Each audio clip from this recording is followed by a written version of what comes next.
እንደው ፈጣሪ ያሳያችሁ ግብጽ ከፍላው ኢትዮጵያን ለመታደግ የሚችል ሰው ይኖራል? የዛሬ ሺህ ዓመትም አልነበረም፣ የሚቀጥለው ሺህ ዓመትም አይኖርም።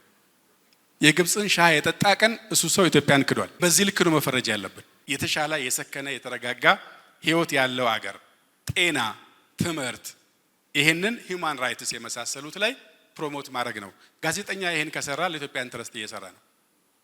ምን ዘገበው ዘገባ የምንሰራው ዜና ከዚህ አንፃር ወዴት ይወድቃል የሚለውን መመዘኛ አሁን እንትሩ ነው የምናስቀምጥላችሁ እንጂ ኦሽን ነው። ይሄ ግን ሁሉ ጊዜም ማነጻጸሪያ ያለን ማለት ነው። ማነጻጸሪያ መነጽራችን ላይ አስቀምጠን ከወሰድን ከህሊናችን በወቅቱ ካለን ዕውቀት ካለን ክህሎት እና ኤንቫይሮንመንቱ በፈቀደው ልክ ለመስራት መሄድ ነው። ዘጠነኛው ኤንቫይሮንመንት ነው ይላሉ። የሎንግ ተርም ሰርቫይቫላችን ኤንቫይሮንመንትን ፕሮቴክት ከማድረግ ይጀምራል። 26-30 ሚሊዮን ሰው ያንቀሳቀስን ዛፍ ምን ተክለው ያለንበትን አካባቢ ካላረቅ ነው ከሱ ጋር ካልታረቀን ነጋችን አስቸጋሪ ስለሚሆን ነው። ኤንቫይሮንመንትን መጠበቅ ለዚህ የሚሰራው ላይ የጋራ አስተዋጽኦ ማበርከት የተሻለ ብሔራዊ ኢንተረስትን ይወስዳል ነው። ከዚህ አንፃር ጋዜጠኞች ወይም ሚዲያው እንደ ኢንፎርመር እንደ መረጃ ሰጪ እንደ ጠቋሚ አይን ከፋች ይወሰዳል። ሁለተኛው ገጽታው ዎች ዶግ ምንለው ነው። አራተኛው መንግስት ብለን የምንወስደው የህዝብ ጠበቃ መሆን ነው። የህዝብ ጠበቃ ማለት የብሔራዊ ጥቅማችን ጠበቃ ነው። እሱ ማለት አሁን ያላቸው ነገሮችን አእምሮ ውስጥ ይዝና በዚህ ልክ ነው እየተቸ መሄድ የሚችለው ማለት ነው። የማንም ተለጣፊ አይሆንም፣ የማንም አገልጋይ አይሆንም። የኢትዮጵያ ብሔራዊ ጥቅም አገልጋይ ይሆናል ማለት ነው። የግል ይሁን የመንግስት ሚዲያ ዳዝማተር፣ በግሉ ይንቀሳቀስ በድርጅት ዳዝማተር፣ ግን ይሄ የጋራ ጥቅም የኛ ነው ብለን ከወሰን ነው ለዛ ጥቅም መቆም የጋራ ኃላፊነት ይሆናል ነው። ሌላው ሚዲያ ዩኒፋየር ነው። ልዩነቶችን አያባብስም፣ አያሳቅልም፣ አያቃጥልም፣ አያጋግልም። ልዩነቶቹን ዲፋይን ያደርግና መውጫ መንገዱን ያመላክታል። ያ መውጫ መንገድ ወደ እርቅ የሚያመራ አድርጎ ይወስዳል ማለት ነው። ፋክቶች አይደብቅም። ችግር ካለ ችግር አይደብቅም።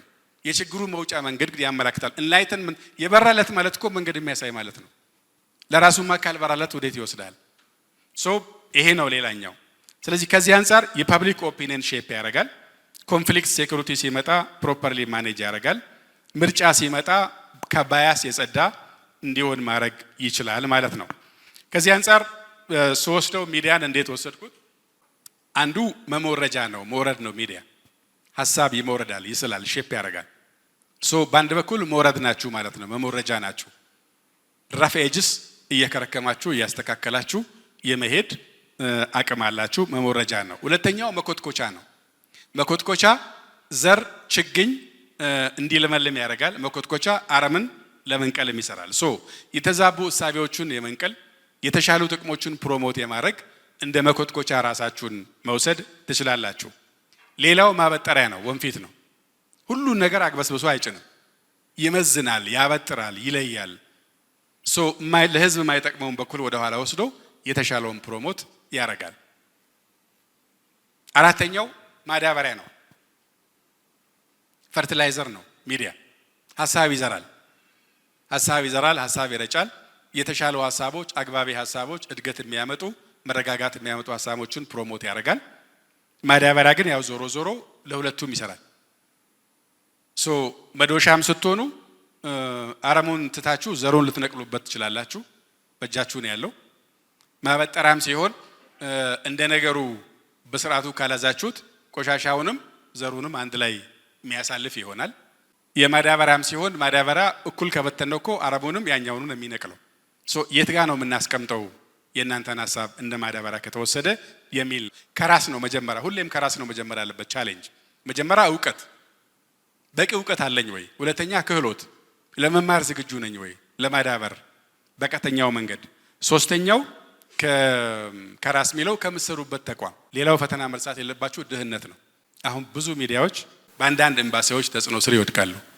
ከሆነ ኤምባሲ ገንዘብ የሚቀበል ጋዜጠኛ፣ ከሆነ ኤምባሲ ሄዶ ፈንድ የሚደረግ ሚዲያ የኢትዮጵያን ኢንተረስት ለማሳካት ስላለው ቢል ቀልድ ነው የሚሆነው። ቢኮዝ ሁሉም ኤምባሲ የራሱን ሀገር ኢንተረስት ነው ለመስራት የሚሄደው።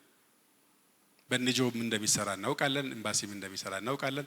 እኛንን የዋሆቹ ከተመደብንም ሻይ ጠጥተን እንመለሳለን ሪሰፕሽን ውለን ነው እንጂ ሌሎቹ የእያንዳንዳችን ምን ሰራውን ስራ ዘግበው አውቀው ነው የሚወስዱት። ቅኝት ይሰሩባል።